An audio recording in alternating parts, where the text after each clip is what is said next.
ito dinala na ng may-ari na ganito na. Naka hubad na siya, mga kabers. Wala na yung cover. Pag ganito, mga kabers, huwag niyo i-direct yung capacitor niya dito sa may main line niya. Kasi matigas ang kuan. Ito matigas siya. Ito.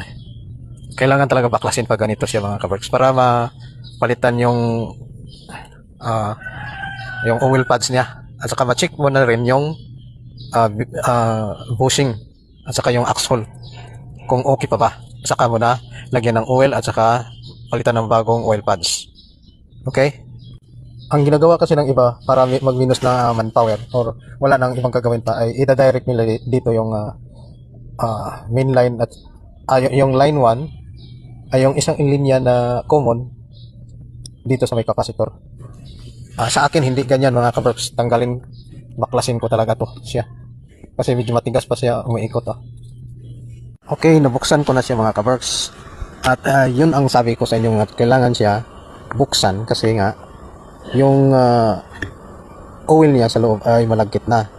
Ito yung oil niya dito, malagkit na yung oil. Ito kailangan to palitan ng oil.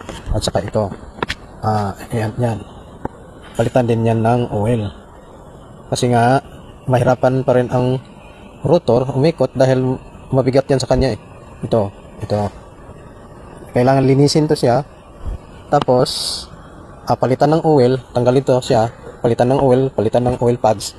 Ito, palitan ng oil at saka oil pads.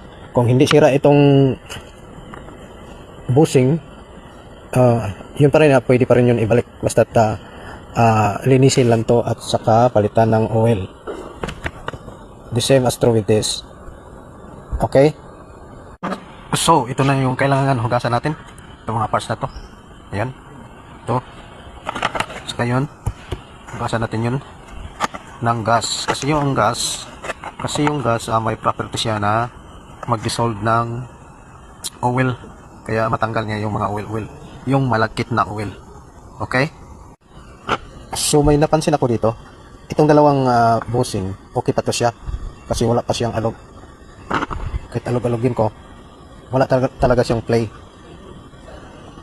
Ang napansin ko lang, ito dito medyo lumalalim, gas na to, saka lumalalim na siya.